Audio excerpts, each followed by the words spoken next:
Welcome back to Channel 8 Sports on the TNS channel. I am your host, Pigskin a Blanket. Last week, I went 3-3 on my playoff predictions, and then I was told by my bosses at the top that if I got even one more wrong on that week, I was going to be fired. I'm sorry, I can't say that on air? Forget that, you didn't hear anything. See? Saved it. Today, we will be updating the playoff predictions to take into account what actually happened because we cannot stand to be wrong. Starting off with the first of the AFC divisional games, we have the Texans going to Baltimore to take on the Ravens. CJ Stroud will be going up against that insane defense of the Ravens that have really mollywopped a lot of really good offenses all year. And on the flip side, you have Lamar Jackson and that offense potentially getting Mark Andrews back. It's also weird coming off of a time where I haven't seen the Ravens play in a week. So really 2 weeks because all their starters sat against the Steelers at the end of the season. Is there going to be rust? Is the question. And have we actually forgotten how good the Ravens are?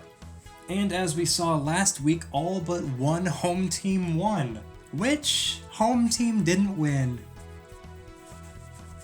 I think this comes down to Justin Tucker kicking a last-second field goal. Ravens win.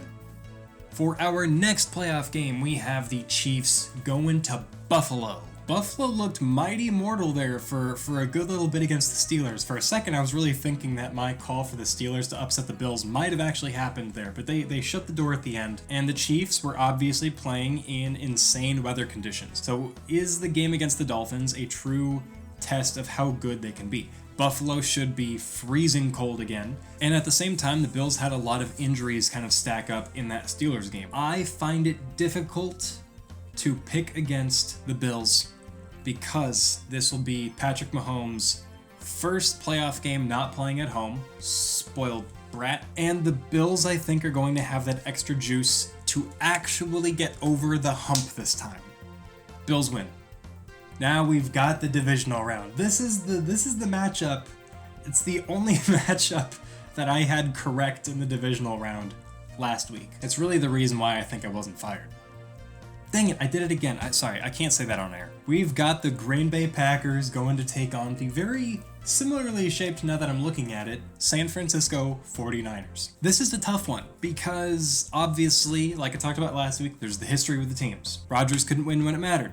We know that. But also, I was kind of being a little bit of a goofy fella when I was saying, hey, Packers go in, chaos reigns supreme, they knock off the 49ers. And that was before Matt LaFleur took his pencil and kneecapped every single coach for the Cowboys. Up and down the field, all day, minimal mistakes. However, did you guys get to work on the Packers? Started really focusing on them halfway through the second quarter. Then they scored at the end of the second quarter, so I kind of did both at halftime, and then third quarter I was set on one team. No doubt our team got a little bit banged up in there. We lost Kingsley Enagbari for the season, for the postseason I should say, with a torn ACL it seems. Bummer. Lucas Van Ness is going to have a big game against that really stout 49ers O-line. Screw it.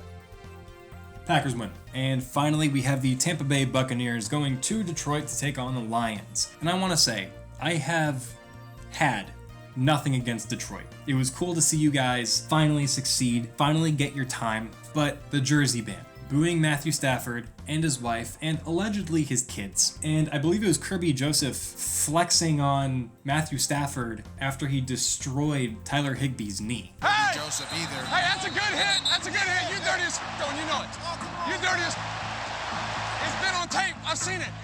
Hey, it's been on tape. Classless franchise. I hope you lose and get shuttled right back to 2008. Buccaneers win. Now, this new matchup that I have for the conference championships for the AFC is the Bills going to the Ravens to see if they can finally get over that hump and make it to the Super Bowl. The Bills had a rocky start to the season, and the Ravens have been pretty solid all year. I'm going to pick, but at the same time, I'm going to allow the coin that tried to warn me last week, admittedly, about the Browns game versus the Texans. There we go. Flip a coin. It's tails. I'm picking heads. Browns win. And see if I can defy the coin. Okay, the Buffalo Bills are tails. I don't know why, but Buffalo Bills being tails just kind of makes sense. Oh, that's because the Raven is ahead. Yeah, got it. All right, I'm an idiot. Bills, tails. Ravens, heads. Flip a coin. landed on heads. It landed on heads. Do I dare listen to the coin? I will, and I'll tell you why.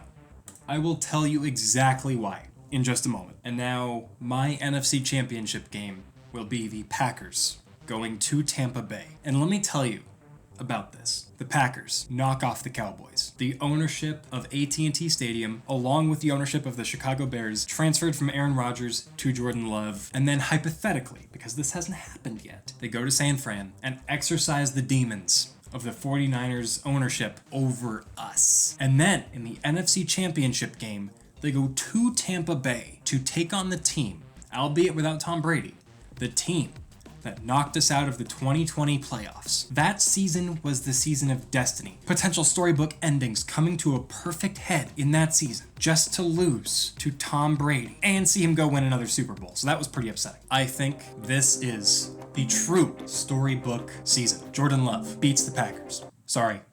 Jordan Love beats the Buccaneers, moves on to the Super Bowl. Unless Joe Barry gives up 550 yards to Baker Mayfield again, then freaking...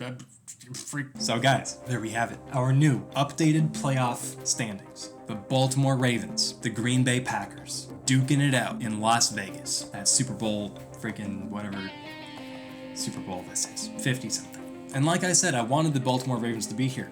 Do you know why? Many, many eons ago, in 2010, the Green Bay Packers knocked off... Who was that to win the Super Bowl?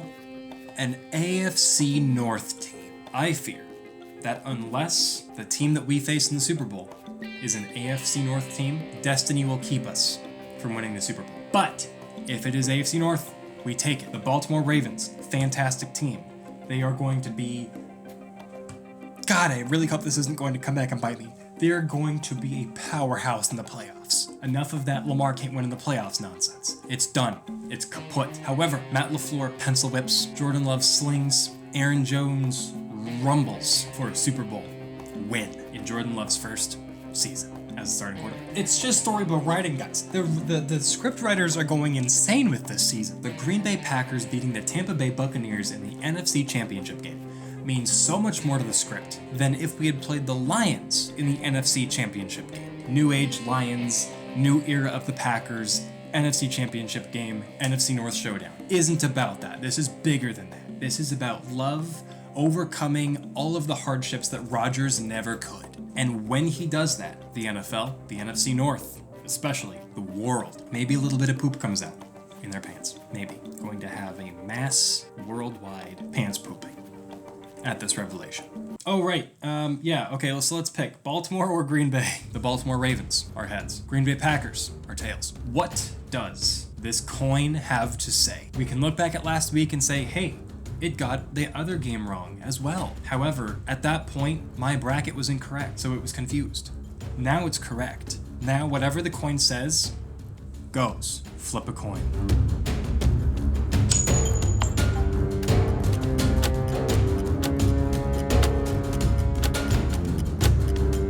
Heads.